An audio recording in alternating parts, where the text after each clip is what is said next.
The world is not happening to Candace Owens.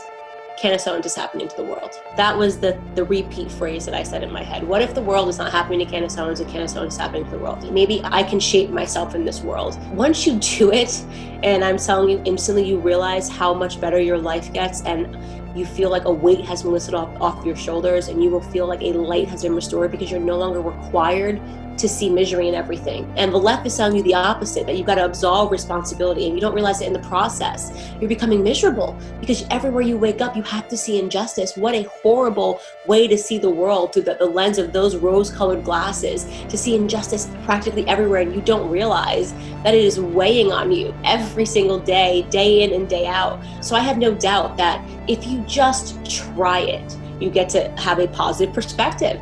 You get to say, okay, maybe I didn't do that right today, but I'm going to nail it tomorrow. I can do better. I can be better. Your whole worldview, your whole spirit fills up with this sense of positivity. That's the thing about personal responsibility. It doesn't sound good, doesn't sound sexy, but boy, does it feel good. I can set new goals. There are new heights that I can climb.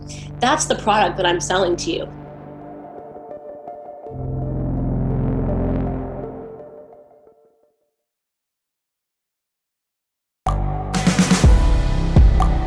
The world is changing.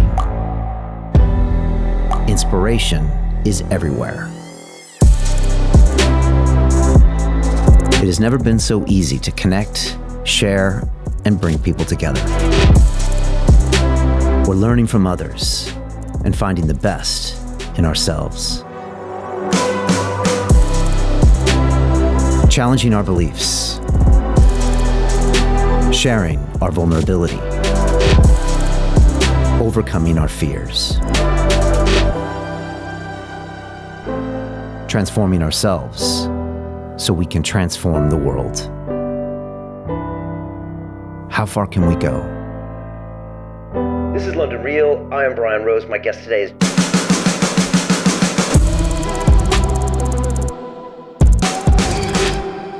This is London Real. I am Brian Rose. My guest today is Candace Owens, the American conservative commentator, political activist, and author.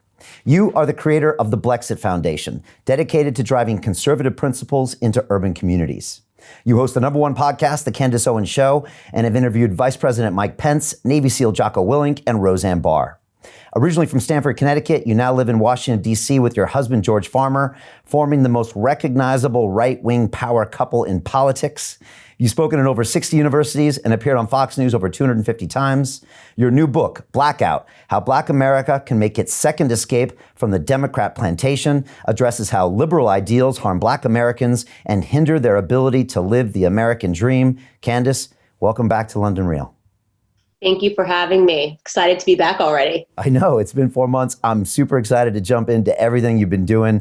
Before we get started, I just want to let everybody know that we are streaming now on our new Digital Freedom platform, which is a censorship-free, independent broadcasting system that is of the people, by the people, for the people, and available exclusively on our website at freedomplatform.tv.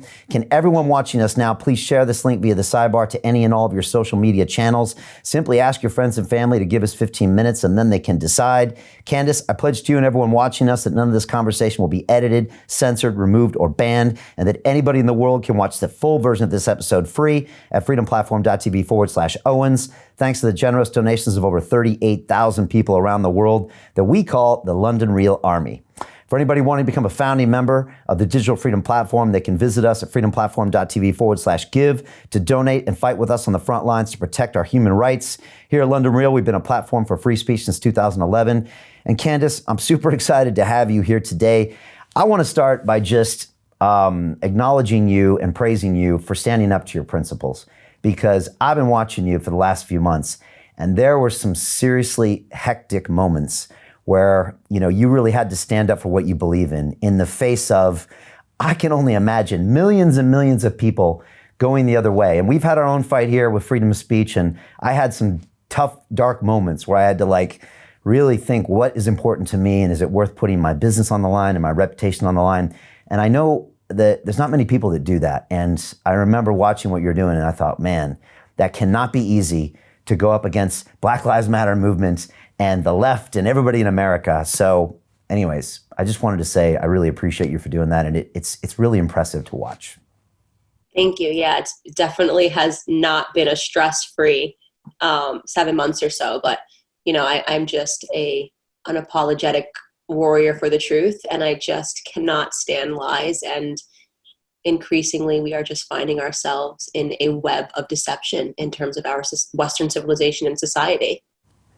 Yeah, and you're really showing that out. And, you could have taken a pause or, given it a few days or, given it a week and let some things, blow over, and you didn't. You were like in there, going at it, doing Facebook Lives with 100 million views and really saying, no, this is what I believe. Also, your sense of humor seemed to have jacked up about 3 or 4 notches.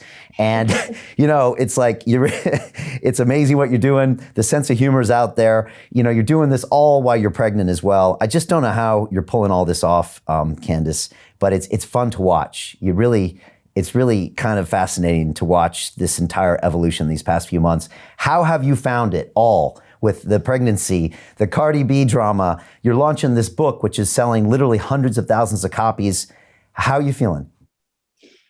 I feel great. It's definitely, it's tiring, but I think at the same time, I have an incredible group of people around me. Like I have a small team. Everyone's super positive. Everybody works hard. I have a husband who makes sure the business runs smoothly. So I can go out and I can just be me and say what I think. And I think that's almost the most important thing on this journey, is making sure you have a good team that surrounds you, because the wrong people who don't believe in what you're doing or don't understand what you're doing can really tempt you to shut down. And I don't have that. And regarding a sense of humor, it's so funny, because we were hiring a new person to join our team. He had said something along the lines of, nobody knows how funny you are. And I'm constantly making jokes. Like, I have a very big sense of humor. My husband has a big sense of humor. And it's always been what's gotten me through life, is just having a sense of humor. And I don't think anybody saw that, because the media sort of made me this super stern, serious character, a bit of a caricature of me. And I think for the first time, people saw that with the Cardi B saga, that's normal Candace. That's typical Candace. So it's nice to see a different side of me.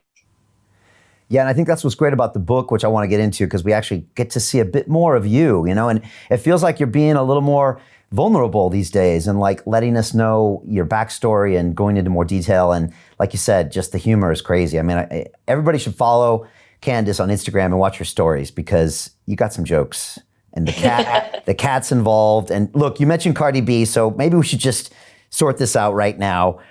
You had this big public feud with Cardi B on Instagram.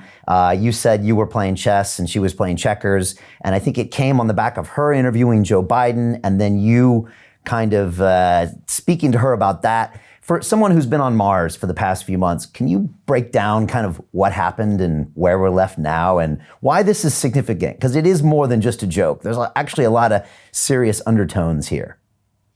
Yeah, so for those people who don't follow hip hop or rap, Cardi B is probably, arguably, the biggest female rap artist in America. I think that's definitely a fact. And she has the #1 song, which is literally about female genitalia, encouraging women to dance. And she's got this whole dance, and you'll see 12-year-olds and 11-year-olds on Instagram just shaking parts that you should never see an 11-year-old or 12-year-old shaking. But that's her brand. She kind of puts out this sort of music, hypersexualized music, and she's sort of known to be extremely illiterate. That's sort of kind of what built her brand. She's very funny. And I don't knock her for that. I'm an unapologetic capitalist free market person. If there's a market for something and nobody's getting hurt in the process, great, more the merrier. She deserves her success for people downloading her music. But because she blew up so quickly because of her personality, she got 75 million followers on Instagram. Of course, the politicians see her as an opportunity for them to get her to encourage minorities, the bulk of who listen to her music, to vote for Democrats. So we had serious contenders for the presidency. First, Bernie Sanders sitting down with Cardi B. It is unfathomable. I mean, I don't know if you guys had a guy in the UK, I know that was named Al Yankovic. I don't know. I'm trying to make it's akin to like the president of the United States. Everyone's sitting down with weird Al Yankovic. It's just, you don't do that unless you're ultimately trying to pander and you actually think the people that follow that person are so stupid that just her sitting down with them guarantees the vote. So I, accurately and honestly called that out. And it was more of a referendum on the Democrat Party than on her for doing this, especially Joe Biden, who has given a very small amount of interviews this year, has pretended COVID-19 is the bubonic plague, and he cannot give any interviews. But he came up for air to honor her with an interview. And the interview, if you have the time, I do recommend you go watch it. It's 15 minutes. It's very hard to get through it without just watching brain cells fall out. But she's making noises. She's going like, oh, and like kind of just sounds like Veruca Salt, don't care how I want it now, just saying what she wants, even though the things that she's demanding don't make sense together. She wants her taxes lowered, but she wants free healthcare for all. And she just listing it off, and she wants Black men to stop dying, which is just like, is this a list for God? I don't know what this is or how a Democrat politician is going to make Black men stop dying, especially when those that are being murdered overwhelmingly by other Black men. So a policy is not going to fix that. And it just, to me, was, in my honest opinion, it was racist. It was racist because there are people, I obviously am conservative, but there are intelligent Black liberals, there are intelligent Black conservatives, there are intelligent Black moderates that could have sat down and asked him meaningful questions, important questions about his history on race. Joe Biden, when he was in the Senate, voted to maintain segregated schools, because he said, and I quote, that that's what Black people wanted, that they want their schools to be separated. He didn't want integrated busing. This is a man that authored the parts of the crime bill of 94, which you'll hear a lot of Black Americans talking about, the unjust criminal system. Well, he was the author of that, which was passed under Bill Clinton, another Democrat president. So anybody would have asked them those questions. I'm not saying entertainers don't have a right to be in politics, but I'm saying when they make a mockery and this person doesn't care about anything other than being funny, and you're giving a limited amount of interviews a year, it's in my opinion, an insult, and it's racist. So I called that out on the Ben Shapiro show, and she got very upset and decided to have a Twitter spat about it. So it started on Twitter, and then you guys bounced over to Instagram. And did you actually ever talk to her? No. So she started on Twitter, responded to the interview that I was having with a fellow conservative commentator, Ben Shapiro. Yeah. And she instantly started making no sense and was like, well, I'm tired of my tax dollars going to Trump's campaign. I'd rather they go for education, free education. So I explained to her that under no scenario are her tax dollars going to the Trump campaign. That is illegal.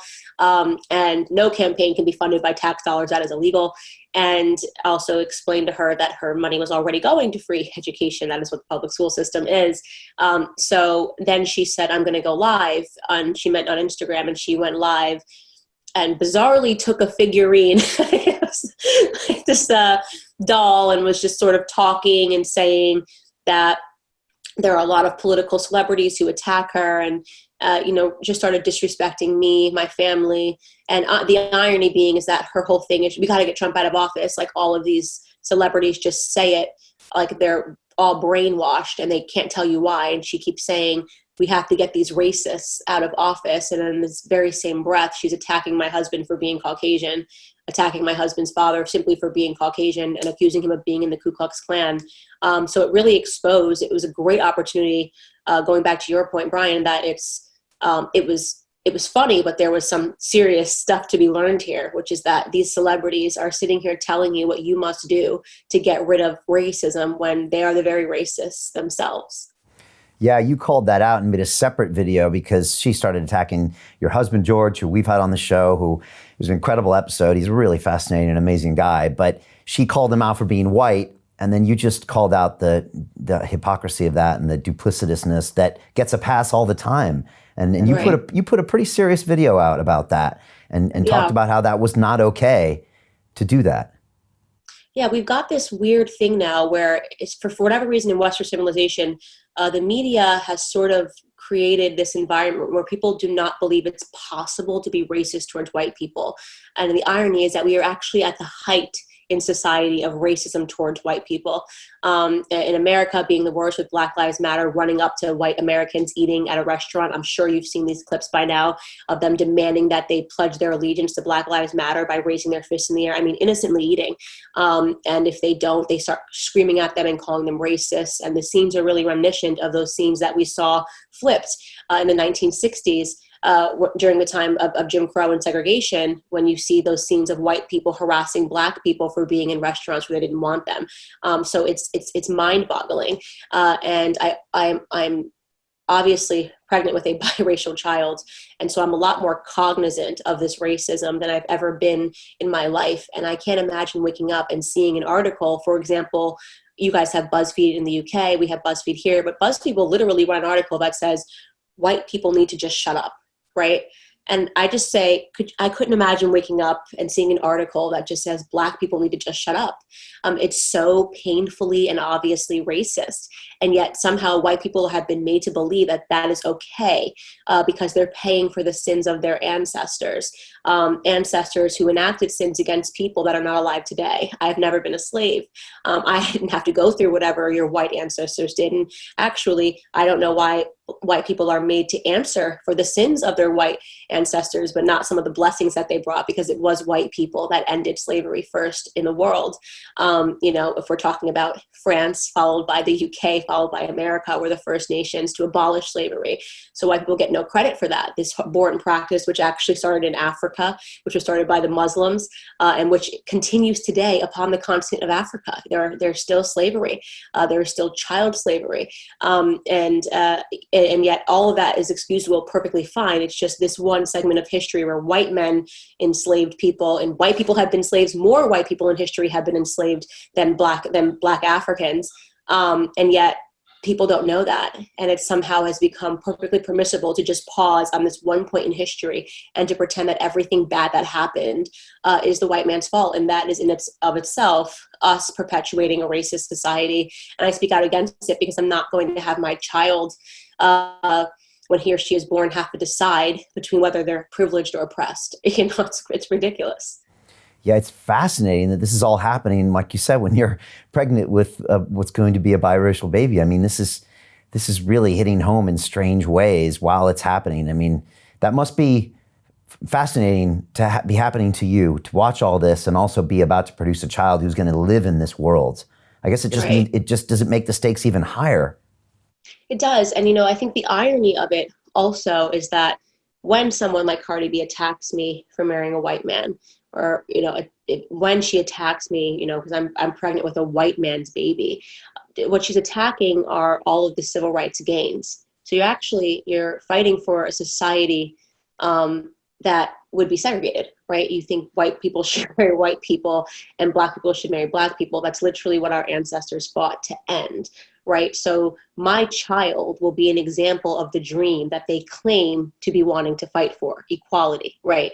My child would be an example of having broken the barriers of racism and just people being able to love because they've chosen to love somebody. And yet you have these people that claim they are fighting for civil rights, that at the very same time mock people that are living the civil rights accomplishments. And yet you're the only person saying this, Candace. I mean, does that boggle your mind sometimes? I can't think of a single person in America or the world who's actually calling this out, except for you. Yeah, there's one other person who co-founded Blexit with me, Brendan Tatum, who's actually ironically in a similar situation. He's a Black man, former police officer. He's married to a white woman and she's pregnant and having a child.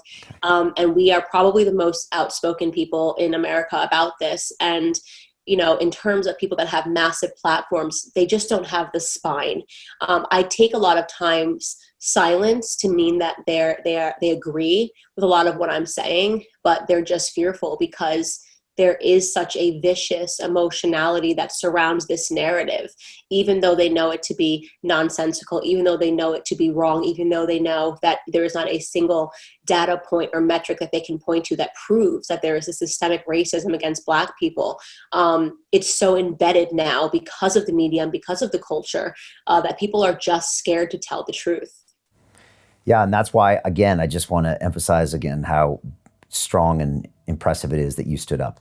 because everybody else kowtows to this mob mentality, from corporations to politicians to you name it. They'll just, zip it and try to let it pass, or put something out that's conciliatory, but they won't actually say what they think.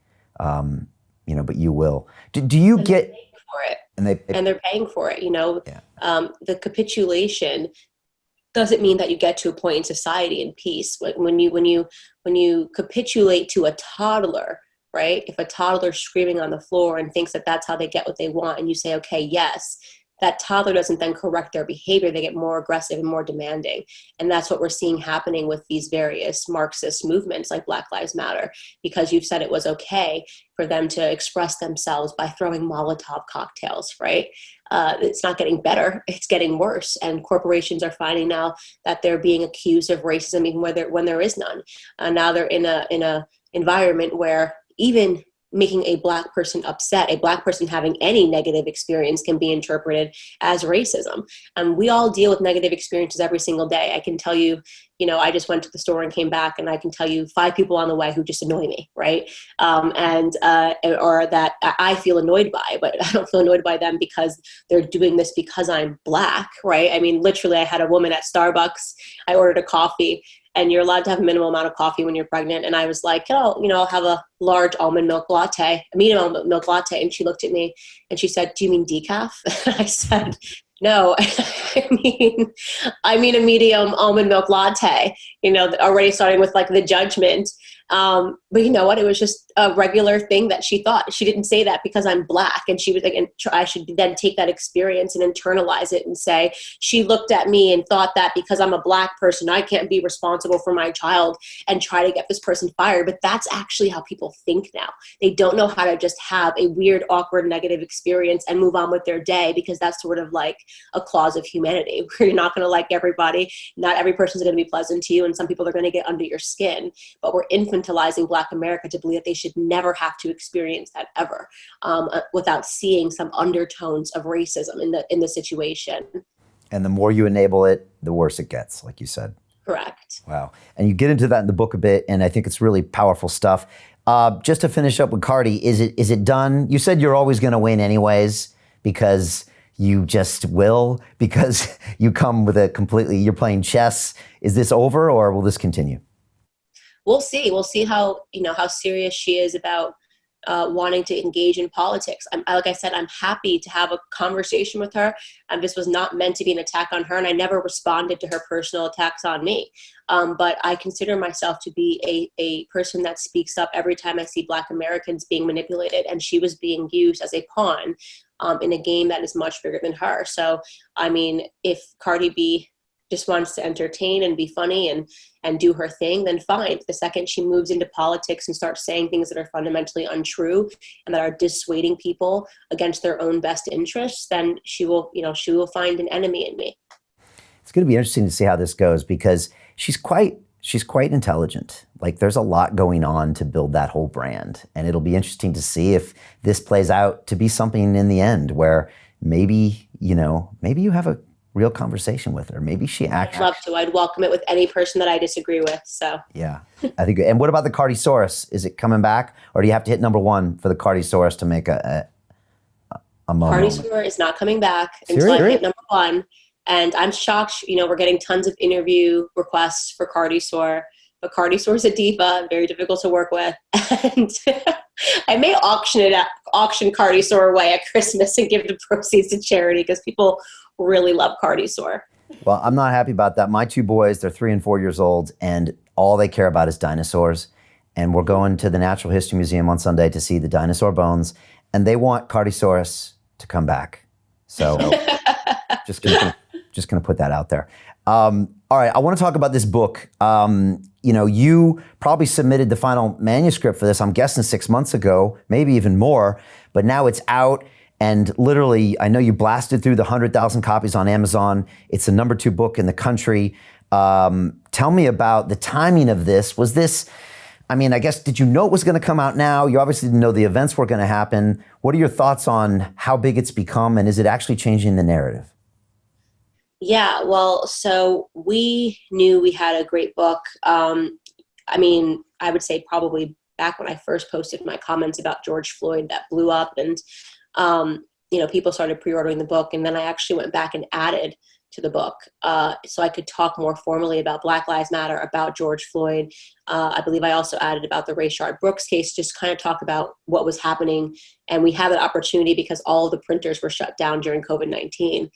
So right when my book was about to print, everything shut down. And I just decided to add a bit more, add an entire chapter on culture during that time of the shutdowns. When I actually, and this story I haven't actually told yet, but when I did my video and it went so worldwide and 100 million views talking about George Floyd, the corporate structure in Simon Schuster got very nervous. And they had hired, just like every other corporation that capitulates to the left, had hired a woman who was Black Lives Matter on wheels. I mean, they hired her to be the first Black publisher of Simon & Schuster. When she got hired, she immediately made it all about race and said that she was going to bring in people that tackled race issues. She was glad. And, long story short, I got a phone call from a different publishing agency asking if they could bid on my book. And I was like, bid on my book? What are you talking about? It's coming out in September. And they were like, well, we hear that your book is getting dropped by Simon & Schuster because of your views on George Floyd. And so I called them, they denied it. And then 24 hours later, they were like, yeah, we're not going to publish the book in September. We're not going to publish it before the election specifically. And not only that, we said, okay, well, when are you going to publish it? They wouldn't give us a date. And they said, well, we have a right, according to your contract, to just hold the book for 18 months. And just hold it. And obviously their hope is that if they hold it for 18 months, you'll just walk away from your contract and bring it somewhere else without them having to lose anything, because who wants their book held for 18 months? So this happened in June. Wow. And I saw absolute red. It was the angriest I think I've ever been. And my agent at the time was like, listen, we can just cut our bets here. Cut our losses, and we can take the book to a different publisher and they'll pay out whatever's owed to you. And I was like, do I seem like the person that's just going to walk away from this scenario peacefully? And I was very serious to them. I still mean what I said to my agent on the phone that day. I said, I want you to go back to Simon & Schuster, and I want you to make this very clear. If they put my book on ice and attempt to do this because I am not thinking in the manner that they think a Black person needs to think, I'm going to sue them, and I'm going to get lawyers that I can't possibly afford, and I'm going to sue them for racism. I'm going to sue them for discrimination. I'm going to sue them for harassment. And I'm also going to do a mass lawsuit against them for the plus 40,000 people that have pre-ordered this book. Because this is ridiculous. You're basically saying to me that this is not my book. The thesis, just to be clear, is personal responsibility. When is it the wrong time to talk about Black Americans being personally responsible? This isn't a book that's like insulting people for who they are. It's about saying that Black America is capable of doing it without government handouts. And they felt that that was the wrong time to talk about Black responsibility. I was in England when this started happening, actually, because I spent some time during the lockdown, and it was incredibly stressful. I was in my first trimester of pregnancy. I was taking 3 classes, and I have this viral video, and now I'm dealing with Simon & Schuster. And eventually, long story short, about 48 hours later, they folded, and we're just like, we'll just publish the book anyways. But it's an important story for people to know, because people don't know how hard I fight to allow Black Americans to think differently, like to allow us to not be seen as a collective that are viewed as victims. I feel like I have to be the first person to fall on the sword, so any other Black American is allowed to tell the truth. They specifically told my agent they didn't like my tweets about George Floyd. My tweets about George Floyd were his actual record. So what did you not like about my tweets about you? You didn't like how George Floyd lived his life. You didn't like that I was exposing the truth, and that this person who had been sanctified and virtually treated like he was Jesus Christ by the media with a 3-day telecast funeral. You didn't like that the truth was coming out about who he was and how he lived his life, and the various Black Americans who were traumatized and targeted by him throughout his 9-11 jail stints that he had in his life. And that's the price for telling the truth. When people have decided on a narrative, that they've decided that this person's the ultimate victim. And it's a price that I pay over and over again. But I'm constantly fighting, sometimes publicly, but sometimes in that circumstance, privately. Wow, I can see why you saw red. I mean, and to put the book on ice, I mean, that's like silencing you, on top of prohibiting you from publishing. I mean, but I guess that's the stakes of what's actually happening out there. Right. And, just to finish up on George Floyd and Rayshad, I mean, you put out comments on both of those people. I mean, effectively, I think you were saying, let's not turn these people into saints when they're not. Let's not create new narratives about things that happened. Is that what you were saying, or what were you saying about those two incidents? I mean, that's exactly what I was saying. I mean, there are criminals in the white community, lifelong criminals. There are criminals in the Hispanic community. There are criminals in the Black community. I can only think of one community that will turn their lifelong career criminals, into T-shirts and murals and, a 3-day telecast funeral. I mean, it's unheard of. I mean, I don't know. I can't even think of maybe a mobster, like a mobster or Pablo Escobar. He died on a rooftop being shot by the police officers.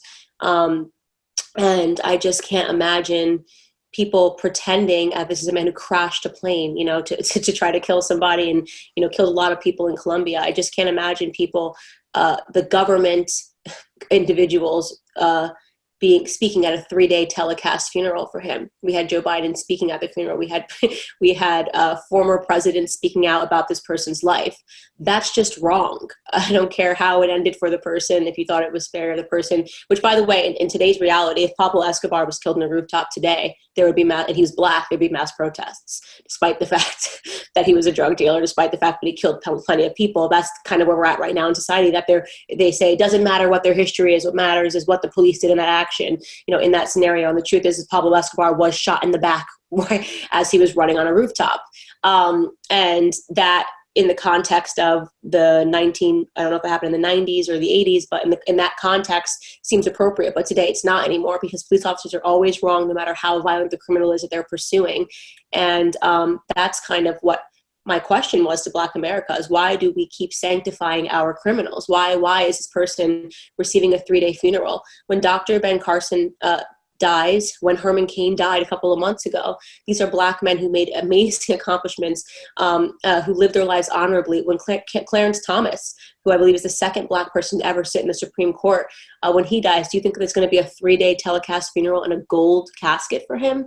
No. So something's wrong here. Our values are wrong here. And this is happening because the media acquiesces to that sort of an environment, because they make it seem like this is how important this individual was when they weren't.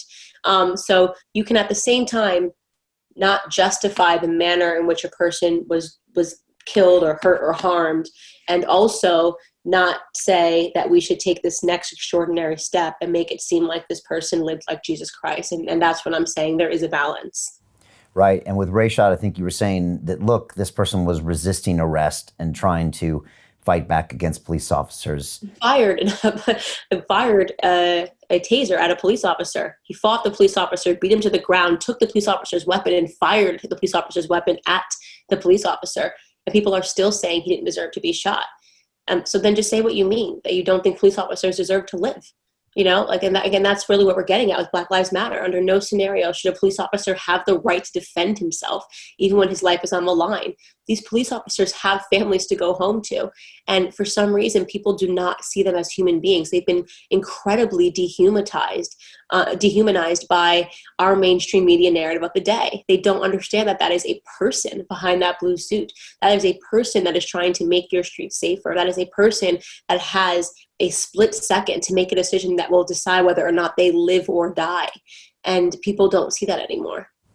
And the media is completely co-opted by this leftist narrative, which means we have Candace Owens, the only person to talk sense, it seems. Yeah, I'm the only one. I'm just telling the truth. And that's the craziest thing, is it is the media's job to add that color and context. That would stop the mob mentality, that would stop people protesting, waiting outside of courthouses, if they just added a layer of truth to what they tell, right? If they just said, here are some important things to know about this suspect that was being apprehended, which can put you perhaps into the mind of the police officer when he knows he's dealing with a violent criminal that has a history. The Jacob Blake one, stunning. I mean, he had an arrest warrant, a warrant out for his arrest for digitally raping a woman, like for going into her home, for digitally raping her and for telling her that she smelled like she had been with other men. A Black woman called the police because she was scared, right? And this man had a weapon and he is fighting against police officers that are telling him to stop. He is heading towards his car, and nobody can empathize with the police or sympathize with the police officer. Nobody can realize that they are pursuing a violent criminal. With, they have been called there. So this whole idea of it, it's just racism, right? Like, he just saw a Black man and just wanted to kill him. No, in each one of these instances, the police officers are being called, right? So this is not just aggressive. They're not pulling these people over and just aggressively policing them. And so right now, the decision is like, do you want a society that is governed by rules and regulations and equality for all, meaning that under the same circumstances, a white person who does this would be in the same circumstance if you assaulted a police officer and grabbed his weapon? You have to be an unstable, crazy person to do that. I mean, I can't even wrap my head around what would make you think it's okay to punch two police officers, grab their weapon and fire it at them, and think that you have a right to do that, right? You're an unstable person. And that's scary because police officers are being asked to deal with people that are so mentally unstable that seems like a good decision to them. Yeah, it boggles my mind. I grew up in America, and you respect the police. You respect their power, and when you're respectful to them, they're usually respectful to you. Right. And so all these other details seem to get lost where you're, fighting back against a police officer. Like, when I was a kid, I never heard of anybody doing that. Grabbing weapons. I mean, that's like way above the line, across the line for this institution. But that always seems to get dropped. And then the media always go one way. And you talk about this in your book in one of the chapters. But why has the media been so co-opted to where when you describe this, it seems honestly preposterous and like it's in a book of fiction, the way you describe this world now? Yeah. The media at this moment, and I've been saying this for the last 4 years, is that when race issues seem to ramp up in America, it's because there's a pending election. I mean, 2015, 2016, you remember Black Lives Matter right on the scene. They virtually went away and now they're back. And the reason is because Black Lives Matter is in the trenches with the Democrat Party, who Democrats have funded this movement. And the reason is because racial division, all types of division, also sex division, gender division, sexuality division, this is the kind of stuff that politicians love because they think if I just assert my side on the side of this big issue, then it guarantees me votes, right? So you see Joe Biden has been a big supporter of Black Lives Matter and has virtually come out and defended, spoke at George Floyd's funeral. I think he did a telecast or a virtual thing at George Floyd's funeral, spoke out on behalf of Jacob Blake, speaking out on behalf of Breonna Taylor. So he is, in his mind, if we can get a bunch of Black people to believe in this narrative that they're literally being hunted by police officers, then I'm guaranteeing myself X amount % of votes. It's a numbers game. And they do the same thing with women, the women versus men thing. And now we've got, men are all monsters, Me Too movements and all of this stuff. And the idea for Hillary in 2016, which is when the Me Too movement hit the scene, was that I can guarantee that all women will vote for me because I'm going to make them feel that it's their duty as a woman. And right now we're having a media, which a left-wing media, the same media that hates Donald Trump, is willing to take that risk and say, okay, well, perhaps we can make a bunch of Black people feel emotional and irrational enough to believe that their lives are on the line in this election and that only one candidate will serve the purpose of backing up the criminal justice reform that needs to happen. I mean, in what world could you imagine people saying defund the police? I mean, what are we talking about? It's so crazy and so ludicrous, and they're doing it. Democrats are pushing for this in inner cities, despite seeing the staggering rates of violence trek up, despite seeing that there has been a 200% increase across major inner cities in shootings from this time last year by one simple thing, because they took billions out of the police departments and because they instigated this war against police officers. And it's not like when you remove police officers from a community, it just, it goes away. Nobody steps up to fill this vacuum. They do, and those people are criminals. You're talking about gang violence, that they will become the protectors of the streets, and that's what we're seeing today. Gang violence is increasing as police officers are being told to step back and to stand down, and as some of them are rightfully stepping down themselves and saying, I don't want to deal with this. It's already a tough job. You're already putting your life on the line every single day, and now you are being portrayed as a monster and a murderer by the mainstream media. It's hard to believe. I mean, it sounds like a science fiction book, except we're living it. And we're seeing the crime rates go up in New York City and Chicago. We're seeing what happened in Seattle with that little mini experiment of what it's like not to have police, and how it immediately went into, gang warfare and people shaking down businesses and, all the things that happened within days. And yet people are still crying out for it. And the reason they use it as a weapon is because it's so effective. All they have to do is divide us and then poke a few of us, and it's automatically weaponized, and they can get us to do things in the short term if we don't kind of wake up and see what they are doing. But it's surprising to me how effective it is, and that people can't see what's going on. Yeah, because the worst combination is ignorance and emotionality. So if somebody is ignorant and emotional, it is a dangerous cocktail. And that is why I've also obviously attacked LeBron James a lot in the press, right? Because he is ignorant and emotional. And he hears something, he accepts that to be the full version of the truth, and he has an emotional reaction, which he shares with hundreds of millions of people, right? And when he's wrong, he doesn't correct himself. He doesn't say, I have a responsibility to pursue the full facts of this case, to make sure that I know what I'm talking about. And I actually take that space and that time every single time. The George Floyd stuff, I researched that stuff and sat on that for days. So I just wanted to see what the mainstream media was going to do. And if this was really just about saying Derek Chauvin should be arrested, which he was immediately, he could not have been arrested faster by police protocol, or if this was going to be about just creating this narrative, which ultimately was, which is why I ultimately spoke out against it. Same thing with Breonna Taylor case. I knew for months that there was a lot of stuff that had not made it to the forefront. I knew that, but the media telling the lie that she was sleeping in her room and they had the wrong house and they came in and they shot her. Beyonce then writing a letter demanding justice on those lies. Every step of the way, the media lied about what happened in this case, excluding all of her, her dealings with drug dealers and the narcotics industry. And it was something that I always do, is that when I see the media trying to make me feel emotional, I turn my emotions off and I start researching facts. We have the exact opposite thing happening with people that have tremendous amounts of influence, where they just accept whatever the media says to be the truth, and they react.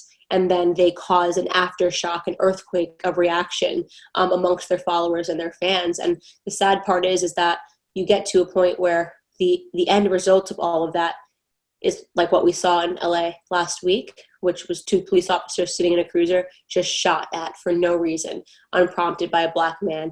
Or what happened last night when 2 police officers were shot for no reason, unprompted by black men. That is the aftershock of words like LeBron James when he comes out and says, we are literally being hunted. We can't even walk outside of our homes. You are signaling to black men that follow you and believe in you that there is a real war going on, and that they are the prey, and that the police are the predators. And what are you going to do if you know that you're in a wilderness with your predators? You're either going to hide or you're going to fight. And you're telling these people to fight, and that's what we're seeing today. And unfortunately, although they will arrest these perpetrators of these crimes, they will never arrest the real perpetrators and perpetuators of these crimes, which in my opinion is the entire ecosystem of the athletes, the Black Lives Matter paints on the NBA court, the NFL players wearing the Jacob Blake thing without knowing that he, is an alleged digital rapist. And those people will never have to pay for the society that they are helping to create. And that bothers me. Do we have to hold these celebrities accountable? And can you? I think you should. I really do believe you should. I think especially the media. The reason for the media being able to do this and not be held accountable is because of New York Times versus Sullivan, which in my opinion should be reversed. Think about a world of, and this is like actually what I love about the UK. The UK has a real defamation standard.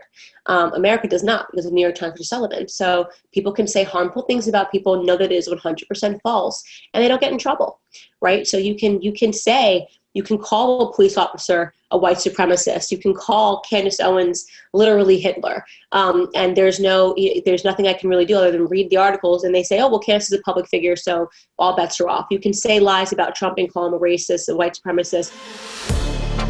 To continue watching the rest of the episode for free, visit our website, londonreal.tv, or click the link in the description below.